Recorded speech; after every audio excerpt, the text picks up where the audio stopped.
Hello കൂട്ടുകാരെ, നമസ്കാരം. എല്ലാവർക്കും സഹകാരിയുടെ പുതിയൊരു ക്ലാസ്സിലേക്ക് ഏവർക്കും സ്വാഗതം. അപ്പോൾ നമ്മൾ ടൈപ്പിസ്റ്റ് പരീക്ഷകൾക്ക് വേണ്ടിയിട്ട് തയ്യാറെടുക്കുന്നവർക്കായിട്ട് മൈക്രോസോഫ്റ്റ് ഓഫീസ് എക്സൽ എന്ന് പറയുന്ന സോഫ്റ്റ്വെയറിലുള്ള ഏറ്റവും വളരെ പ്രധാനപ്പെട്ടതും ഒരുപാട് തവണ ചോദിച്ചിട്ടുള്ളതുമായിട്ടുള്ള ഒരു ഭാഗത്തേക്കാണ് നമ്മൾ ഇന്നത്തെ ക്ലാസ് കൊണ്ടുപോകുന്നത്. ഓക്കെ, അപ്പോൾ അതിലേക്ക് പോവാം. നിങ്ങൾ നോക്കി, നമുക്കറിയാലോ മൈക്രോസോഫ്റ്റ് ഓഫീസ് എക്സൽ കുറച്ച് കോംപ്ലിക്കേറ്റഡ് ആയിട്ടുള്ള സോഫ്റ്റ്വെയറാണ്. അപ്പോൾ അതിൽ തന്നെ ഏറ്റവും പ്രധാനപ്പെട്ട അല്ലെങ്കിൽ ഒരുപാട് തവണ പരീക്ഷയ്ക്ക് ചോദിച്ച് കൺഫ്യൂഷൻ വരുന്ന ഒരു ഏരിയയാണ് നമ്മൾ ഇന്ന് നോക്കുന്നത്. അത് നമ്പർ ഗ്രൂപ്പിനെ കുറിച്ചാണ്. ഓക്കെ, മൈക്രോസോഫ്റ്റ് ഓഫീസ് എക്സലിൽ ഹോം ടാബിലുള്ള നമ്പർ ഗ്രൂപ്പിനെ കുറിച്ചാണ് നമുക്ക് ഇന്നത്തെ ക്ലാസ്സിൽ ചർച്ച ചെയ്യാനുള്ളത്. ഓക്കെ, അപ്പോൾ എന്താണ് നമ്പർ ഗ്രൂപ്പ്, അല്ലെങ്കിൽ ആ ഗ്രൂപ്പിൻ്റെ പ്രത്യേകത എന്താണ്, അതിൽ എന്തൊക്കെയാണ് ഉള്ളത്, അത് നമ്മളെ എങ്ങനെയൊക്കെ ഡെയിലി വർക്കിന് സഹായിക്കുന്നു, ഇങ്ങനെയൊക്കെയുള്ള കാര്യങ്ങളാണ് നിങ്ങൾ അറിഞ്ഞു വെച്ചിരിക്കേണ്ടത്. ഇത് വെച്ചിട്ടാണ് PSC എന്ത് ചെയ്യുന്നത്, ചോദ്യങ്ങൾ ചോദിക്കുന്നത്. അപ്പോൾ നമുക്ക് നോക്കാം ആ ഗ്രൂപ്പിനെ കുറിച്ച്. ഇവിടെ നോക്കി മൈക്രോസോഫ്റ്റ് ഓഫീസ് എക്സൽ ആണ് അത് ഇവിടെ ഓപ്പണായി കിടക്കുന്നത്. ഇതിൽ വർക്ക് ബുക്ക് 1 ആണ് നമ്മൾ ഇന്ന് വർക്ക് ചെയ്യാൻ പോകുന്നത്. നിങ്ങൾക്കറിയാം, ഇതൊരു സ്പ്രെഡ്ഷീറ്റ് സോഫ്റ്റ്വെയർ ആണ്. ഈ സ്പ്രെഡ്ഷീറ്റ് സോഫ്റ്റ്വെയറിൻ്റെ പ്രത്യേകത, ഇവിടുത്തെ പേജ് എന്ന് പറയുന്നത് റോസ് ആൻഡ് കോളം ബേസ്ഡ് ആയിരിക്കും എന്നുള്ളതാണ്. അതായത് സെല്ലുകൾ കൊണ്ട് നിർമ്മിതമായിട്ടുള്ള പേജുകളായിരിക്കും. നമുക്കറിയാം, സെല്ലെന്ന് പറഞ്ഞാൽ intersection of rows and columns ആണെന്നും നമുക്കറിയാം, അല്ലേ? അപ്പോൾ ഇവിടെ ഒരു സെല്ല്, ഇതൊരു സെല്ലാണ്. ഞാനിപ്പം സെലക്ട് ചെയ്ത് വെച്ചിരിക്കുന്നത് എന്താണ്, ഒരു സെല്ലാണ്. അപ്പോൾ എങ്ങനെയാണ് നിങ്ങൾ ഇതൊരു ആക്റ്റീവ് സെല്ലാണെന്ന് തിരിച്ചറിയുക?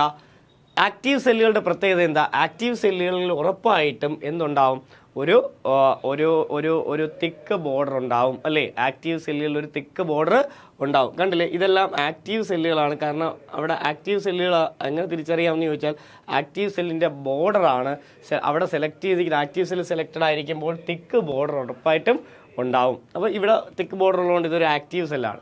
ശരി, ഇനി ഈ ആക്റ്റീവ് സെല്ലിൽ നമ്മളൊരു കണ്ടൻറ്റ് ടൈപ്പ് ചെയ്യുമ്പോൾ ആ കണ്ടൻറ്റ് എന്ത് കണ്ടൻ്റാണ്, അല്ലെങ്കിൽ ഏത് രീതിയിൽ ആ കണ്ടൻറ്റിനെ ട്രീറ്റ് ചെയ്യണം എന്ന് എക്സൽ തീരുമാനിക്കുന്നത് നമ്പർ ഫോർമാറ്റ് വെച്ചിട്ടാണ്. ക്ലിയർലേ?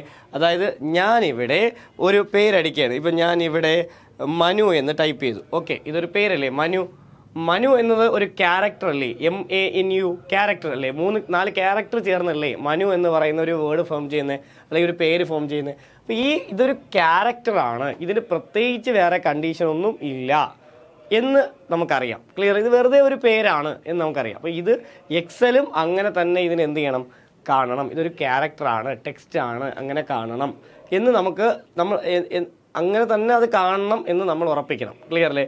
അപ്പോൾ അങ്ങനെ ഉറപ്പിക്കണം എന്നുള്ളത് കൊണ്ട് ഇപ്പം ഞാൻ വേറൊരു കാര്യം പറഞ്ഞുതരാം. ഇപ്പം ഞാൻ ഈ രണ്ടാമത്തെ സെല്ലിൽ ഞാൻ എന്ത് അടിക്കുകയാണ്, ഇവിടെ ഞാനൊരു നമ്പർ അടിക്കണം. 1 2 3 4 5 6 7 8 9 എന്നടിച്ചു. ഇത് ഒരു നമ്പറാണ്, അല്ലെങ്കിൽ ന്യൂമറിക്കൽ വാല്യൂ ആണ് എന്ന് നമുക്ക് വാശി പിടിക്കാൻ പറ്റില്ല. കാരണം എക്സൽ ഇത് ന്യൂമറിക്കൽ വാല്യൂ ആയിട്ടാണോ കാണുന്നതെന്ന് നമുക്കറിയില്ല. മനസ്സിലായോ? ഞാൻ പറഞ്ഞത് മനസ്സിലായോ? ഇല്ലെങ്കിൽ പോട്ട് ഞാൻ അടുത്തൊരു സെല്ലിൽ 250 എന്ന് അടിച്ചു. 250 എന്ന് ഞാൻ ടൈപ്പ് ചെയ്തു. അപ്പോൾ ഞാൻ വിചാരിക്കുകയാണ് ഇത് 250 രൂപയാണ് എന്ന് ഞാൻ വിചാരിക്കുകയാണ്. പക്ഷേ എക്സൽ ചിലപ്പോൾ ഇതിന് എന്തായിട്ടായിരിക്കും കാണുന്നത്, വെറും 250 എന്ന് പറയുന്ന ഒരു നമ്പറായിട്ടായിരിക്കും കാണുന്നത്. അതൊരു രൂപയായിട്ട് എന്ത് ചെയ്യണമെന്നില്ല, കാണണമെന്നില്ല. ക്ലിയർലേ? ഞാനിവിടെ ഒരു ഡേറ്റ് അടിക്കുകയാണ്, 22/12/2025. ഓക്കെ, ഞാനൊരു ഡേറ്റ് അടിച്ചു. ഓക്കെ, അപ്പോൾ ഇത് എക്സൽ ഒരു ഡേറ്റ് ആയിട്ട് കാണണമെന്ന് ഒരു നിർബന്ധവും ഇല്ല. ക്ലിയർലേ? ഇത് ഡേറ്റ് ആയിട്ട് എക്സൽ കാണണമെന്ന് നിർബന്ധമുണ്ടോ? ഇത് ഒരു നമ്പറായിട്ടേ ചിലപ്പോൾ എക്സൽ എന്ത് ചെയ്യുള്ളൂ, കാണുകയുള്ളൂ. അപ്പോൾ അവിടെയാണ് നമ്മൾ ചിന്തിക്കേണ്ടത് എന്തിൻ്റെ ഉപയോഗം, നമ്പർ ഫോർമാറ്റിൻ്റെ ഉപയോഗം. അതായത് നമ്പർ ഫോർമാറ്റ് ആ സെല്ലിൽ കൃത്യമായിരുന്നാൽ അത് ആ രീതിയിൽ തന്നെ എക്സൽ കാണും. അത് ഡേറ്റ് ആണെങ്കിൽ ഡേറ്റ് ആയിട്ട് കാണും, കറൻസി ആണെങ്കിൽ കറൻസി ആയിട്ട് കാണും, പെർസെൻറ്റേജ് വാല്യൂ ആണെങ്കിൽ പെർസെൻറ്റേജ് വാല്യൂ ആയിട്ട് കാണും, ഫ്രാക്ഷണൽ നമ്പർ ആണെങ്കിൽ ഫ്രാക്ഷണൽ നമ്പറായിട്ട് കാണും, അല്ല നാച്ചുറൽ നമ്പർ ആണെങ്കിൽ നാച്ചുറൽ നമ്പറായിട്ട് അതിനെ കാണണം, അല്ലെങ്കിൽ ടെക്സ്റ്റ് ആണെങ്കിൽ ടെക്സ്റ്റ് ആയിട്ട് അതിനെ കാണണം എന്നൊക്കെ ഉള്ള രീതിയിൽ, ക്യാരക്ടറാണെങ്കിൽ ക്യാരക്ടറായിട്ട് അതിനെ കാണണം എന്നൊക്കെ ഉള്ള രീതിയിൽ നമുക്ക് സെല്ലിനെ സെറ്റ് ചെയ്യാൻ പറ്റണം. സെല്ലിന് എന്ത് ചെയ്യാൻ പറ്റണം, സെറ്റ് ചെയ്യാൻ പറ്റണം. എങ്കിൽ മാത്രമേ നമ്മളെ വർക്ക് എഫക്റ്റീവ് ആവുകയുള്ളൂ. എന്നതുകൊണ്ടാണ് നമ്മൾ ഏത് ഫോർമാറ്റ് പഠിക്കേണ്ടത്, നമ്പർ ഫോർമാറ്റും അതിൻ്റെ പ്രത്യേകതകളും നമുക്ക് പഠിക്കേണ്ടത്. നമുക്ക് ക്ലാസ്സിലേക്ക് പോകാം, എങ്ങനെയാണ് എന്നൊക്കെ ഉള്ളത് നമുക്ക് പഠിക്കാം. ഓക്കെ, ആദ്യമായിട്ട് ഈ നമ്പർ ഫോർമാറ്റ് എവിടെയാണ് കിടക്കുന്നത്, അല്ലെങ്കിൽ ഈ നമ്പർ ഫോർമാറ്റ് എന്ന് പറയുന്നത് എവിടെ നിന്നാണ് നമുക്ക് എടുക്കാൻ കഴിയുക എന്ന് പഠിക്കാം. നോക്ക്, എക്സലിൻ്റെ ഹോം ടാബിൽ clip board, font, alignment, number കണ്ടില്ലേ? നമ്പർ, ആ നമ്പർ എന്ന് പറഞ്ഞ് കിടക്കുന്ന ഈ ഒരു ഗ്രൂപ്പ് നിങ്ങൾ കണ്ടു കാണും. ഇവിടെ നിന്നാണ് നമ്മൾ എന്തെടുക്കുന്നത്, നമ്പർ ഫോർമാറ്റ് എടുക്കുന്നത്. ക്ലിയർ അല്ലേ? അപ്പോൾ എവിടെ നിന്ന് എടുക്കുന്നത്, നമ്മൾ ഗ്രൂപ്പ് ഉണ്ട് നമ്പർ എന്ന് പറഞ്ഞിട്ട്, നമ്പർ എന്ന് പറഞ്ഞ 4ാമത്തെ ഗ്രൂപ്പ് ഇവിടെ ഉണ്ട്. ആ ഗ്രൂപ്പിൽ നിന്നാണ് നമ്മൾ നമ്പർ ഫോർമാറ്റ് ഓപ്പൺ ചെയ്യുക. ക്ലിയർ? അപ്പോൾ ഇവിടെ കുറച്ച് നമ്പർ ഫോർമാറ്റുകൾ കൊടുത്തിട്ടുണ്ട്. ഇതിങ്ങനെ അല്ല പഠിക്കേണ്ടത്, നമ്മൾ ശ്രദ്ധിച്ചിരിക്കുക. നമ്പർ ഫോർമാറ്റ് കൃത്യമായിട്ട് ഓപ്പൺ ചെയ്യണമെങ്കിൽ ദാണ്ട് ഇവിടെ നമ്മളൊരു ഡയലോഗ് ബോക്സ് ഉണ്ട്. ആ ഡയലോഗ് ബോക്സ് എടുക്കണം. അതിൻ്റെ പേര് ഫോർമാറ്റ് സെൽസ് ഡയലോഗ് ബോക്സ് ആണ്. പിള്ളേരെ പറഞ്ഞ് പഠിക്കുക, ഫോർമാറ്റ് സെൽസ് ഡയലോഗ് ബോക്സ്. ഈ ഡയലോഗ് ബോക്സ് എവിടെ നിന്ന് എടുക്കും? ഇവിടെ ക്ലിക്ക് ചെയ്താൽ മതി, ഈ ഡയലോഗ് ബോക്സ് വരും. അല്ലെങ്കിൽ ഇവിടെ ക്ലിക്ക് ചെയ്താൽ മതി, ഈ ഡയലോഗ് ബോക്സ് വരും. അല്ലെങ്കിൽ ഫോണ്ട് ക്ലിക്ക് ചെയ്താൽ മതി, ആ ഡയലോഗ് ബോക്സ് വരും. ഫോണ്ടിൻ്റെ അവിടുത്തെ ഗ്രൂപ്പിൽ ക്ലിക്ക് ചെയ്താൽ മതി, ആ ഡയലോഗ് ബോക്സ് ഓപ്പൺ ആയി. കണ്ടില്ലേ? പക്ഷേ ഫോണ്ടിലൊക്കെ ക്ലിക്ക് ചെയ്യുമ്പോൾ കാര്യം എന്ന് പറഞ്ഞാൽ ഈ ഡയലോഗ് ബോക്സിലുള്ള ഫോണ്ട് ടാബ് ആയിരിക്കും ആക്സസ് ആവുക. അലൈൻമെൻറ്റ് ക്ലിക്ക് ചെയ്ത് കഴിഞ്ഞാൽ ഈ ഡയലോഗ് ബോക്സിലുള്ള അലൈൻമെൻറ്റ് ടാബ് ആയിരിക്കും വരിക. നമ്പർ ക്ലിക്ക് ചെയ്യുമ്പോൾ ഈ ഡയലോഗ് ബോക്സിലുള്ള ആര് വരും? നമ്പർ എന്ന് പറയുന്ന ടാബ് ആക്സസ് ആയി വരും. അപ്പോൾ ഫോർമാറ്റ് സെൽസ് ഡയലോഗ് ബോക്സ് എന്ന് പറയുന്ന ഒരു ഡയലോഗ് ബോക്സ് ആണ്. ഇത് ആക്സസ് ചെയ്യാൻ നമുക്ക് ഒരുപാട് രീതിയുണ്ട്. അതിൽ നമ്പർ എന്ന് പറയുന്ന ഫോണ്ട് വരണമെങ്കിൽ നമുക്കവിടെ ഷോർട്ട് കട്ട് കീ തന്നെ യൂസ് ചെയ്യാൻ പറ്റും. ആ ഷോർട്ട് കട്ട് കീയുടെ പേര് Ctrl+1 ആണ്. നമ്പർ ഗ്രൂപ്പ് അല്ലെങ്കിൽ നമ്പർ ടാബ് ആക്സസ് ചെയ്യാൻ ഈ ഫോർമാറ്റ് സെൽസ് ഓപ്പണായി വന്ന് നമ്പർ ടാബ് വരണമെങ്കിൽ, നമ്പർ ടാബ് കിട്ടണമെങ്കിൽ നമ്മൾ അവിടെ ഉപയോഗിക്കേണ്ട ഷോർട്ട് കട്ട് കീ ആണ്, അല്ലെങ്കിൽ നമ്പർ ഗ്രൂപ്പ് ഓപ്പൺ ചെയ്യാനുള്ള ഷോർട്ട് കട്ട് കീ ആണ് Ctrl+1. ചിലപ്പോൾ PSC ഫോർമാറ്റ് ടാബ് ഓപ്പൺ ചെയ്യാനുള്ള, format cells dialogue box open ചെയ്യാനുള്ള ഷോർട്ട് കട്ട് കീ എന്ന് ചോദിച്ചാൽ Ctrl+1 ആയിരിക്കും കൊടുക്കുക. ഫോർമാറ്റ് സെൽസ് ഡയലോഗ് ബോക്സ് ആയിരിക്കും അവിടെ വരിക. പക്ഷേ അവിടെ ആക്റ്റീവ് ആയിരിക്കുന്ന ടാബ് ഏതായിരിക്കും? നമ്പർ ആയിരിക്കും. ഇപ്പോൾ ഫോൺ ഡയലോഗ് ബോക്സ് നമുക്ക് ഓപ്പൺ ചെയ്യണം. ഫോൺ ഡയലോഗ് ബോക്സ് എവിടെയാണ് കിടക്കുന്നത്? ഫോർമാറ്റ് സെൽസ് ഡയലോഗ് ബോക്സിന് അകത്താണ് ഫോൺ ഡയലോഗ് ബോക്സ് വരിക. അപ്പോൾ Ctrl+Shift+P കൊടുത്തു ഞാൻ. Ctrl+Shift+P കൊടുത്തപ്പോൾ ഫോർമാറ്റ് സെൽസ് ഡയലോഗ് ബോക്സ് വന്നു. അതിൽ ഏത് ടാബ് ആക്റ്റീവായി? ഫോണ്ട് ടാബ് ആക്റ്റീവായി. അപ്പോൾ ഇത് ഫോൺ ഡയലോഗ് ബോക്സ് ഓപ്പൺ ചെയ്യാൻ ചോദിച്ചാൽ Ctrl+Shift+P അല്ലെങ്കിൽ Ctrl+Shift+F നിങ്ങൾക്ക് ഇവിടെ ഉപയോഗിക്കാം. എന്നാൽ ഫോർമാറ്റ് സെൽസ് ഡയലോഗ് ബോക്സിൽ നിന്നും നമ്പർ ഗ്രൂപ്പാണ് വേണ്ടതെങ്കിൽ നിങ്ങൾ ഉപയോഗിക്കേണ്ടത് Ctrl+1 എന്ന് പറയുന്ന Ctrl+1 എന്ന് പറയുന്ന ആ ഒരു ഷോർട്ട് കട്ട് കീ ആണ് ഓർമ്മിക്കുക. ഇല്ലെങ്കിൽ PSC ചോദിക്കാൻ format cells dialogue box open ചെയ്യാനുള്ള ഷോർട്ട് കട്ട് കീ ഏത് എന്ന് ചോദിച്ചാലും Ctrl+1 നിങ്ങൾ എഴുതാവും. Ctrl+Shift+P F ഒന്നും എഴുതരുത്. Ctrl+1 ആണ് format cells dialogue box open ചെയ്യാനുള്ള ഷോർട്ട് കട്ട് കീ. അതുണ്ടെങ്കിൽ അതേ എടുക്കാവൂ. ക്ലിയർ അല്ലേ? അപ്പോൾ അവിടെ നമ്മൾ നോക്ക്, ഞാൻ ആ നമ്പർ ഗ്രൂപ്പ് എടുത്തു. അപ്പോൾ നമ്പർ ടാബ് എടുത്തപ്പോഴത്തേക്ക് അവിടെ നമ്പർ ഫോർമാറ്റുകൾ കിടക്കുന്നു. കണ്ടോ? ഈ നമ്പർ ഫോർമാറ്റുകളാണ് നിങ്ങൾ ആദ്യം പഠിക്കേണ്ടത്. നമുക്ക് നോക്കാം നമ്പർ ഫോർമാറ്റുകൾ ഏതൊക്കെ നമ്പർ ഫോർമാറ്റുകളാണ് ഉള്ളത്. ഒന്ന് ജനറൽ ആണ്.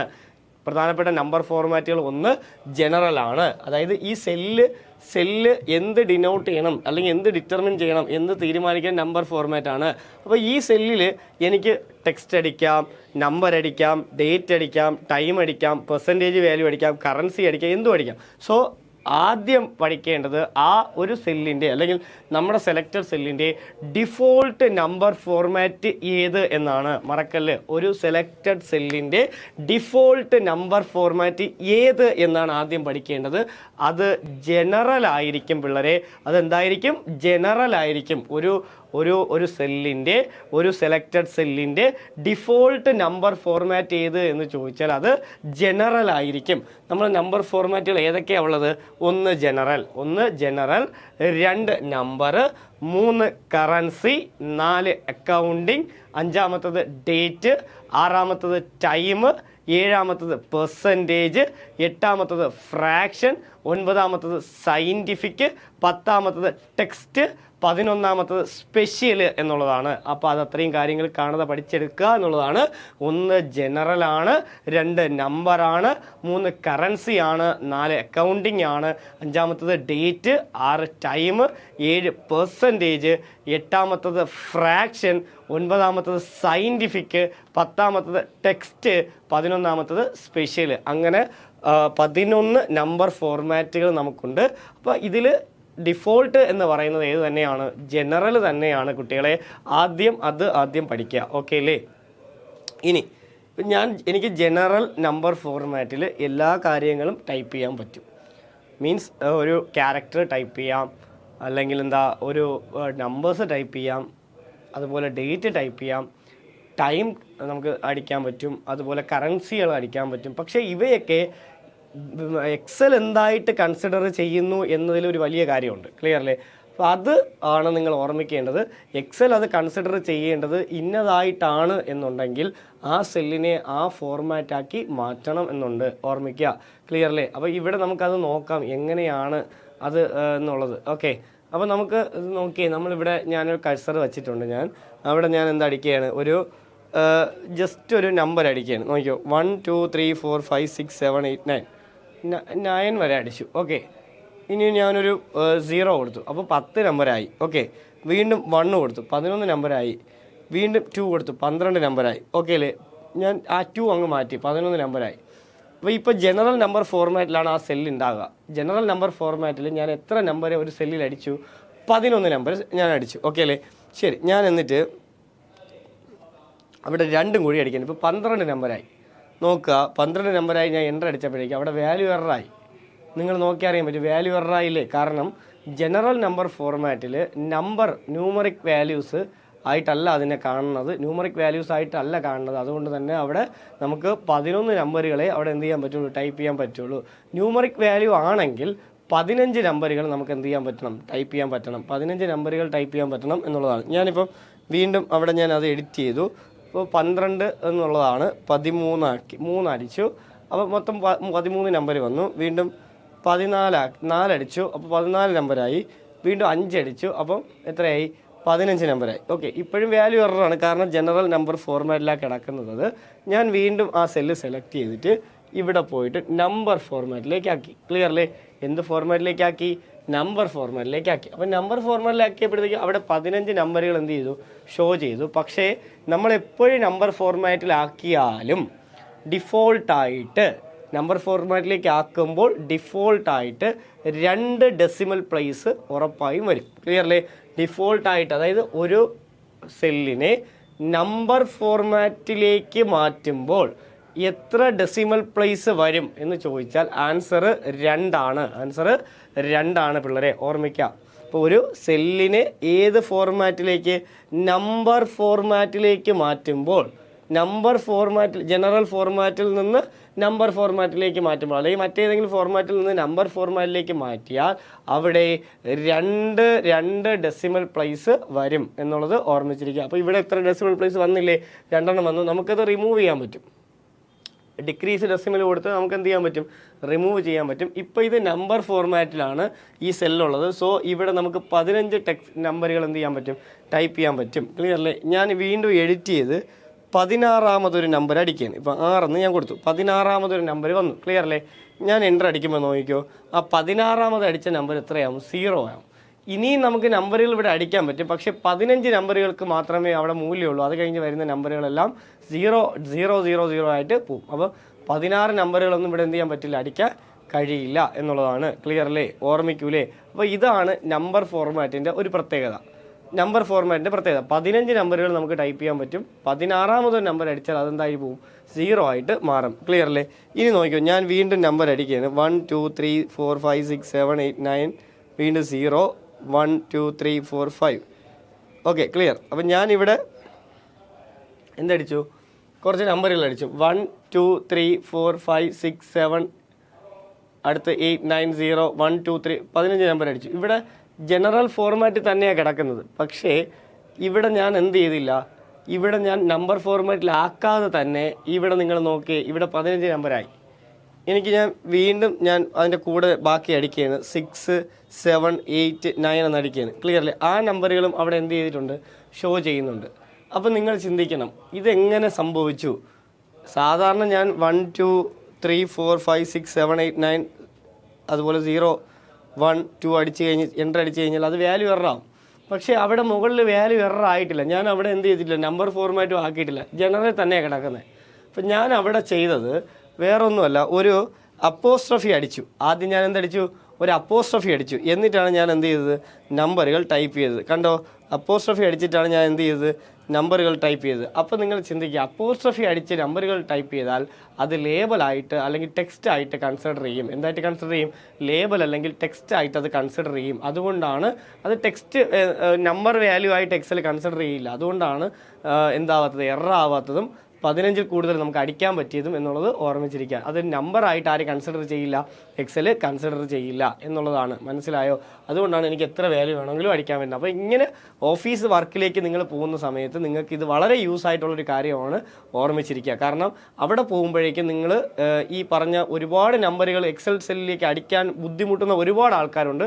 അവർക്കിത് ഏറ്റവും കൂടുതൽ ഉപയോഗം വരുന്ന ഒരു കാര്യമാണ് ഇപ്പം ഞാൻ ഈ പറഞ്ഞത്. ഒരു നമ്പറിൻ്റെ ഫ്രണ്ടിൽ എന്തിട്ടാൽ, അപ്പോസ്ട്രഫി ഇട്ടാൽ ആ നമ്പറിനെ പിന്നെ ലേബലായിട്ടോ ടെക്സ്റ്റ് ആയിട്ടോ എന്ത് ചെയ്യുള്ളൂ, കൺസിഡർ ചെയ്യുകയുള്ളൂ എന്നുള്ളത് ഓർമ്മിച്ചിരിക്കുക. ഓക്കെ അല്ലേ കുട്ടികളെ?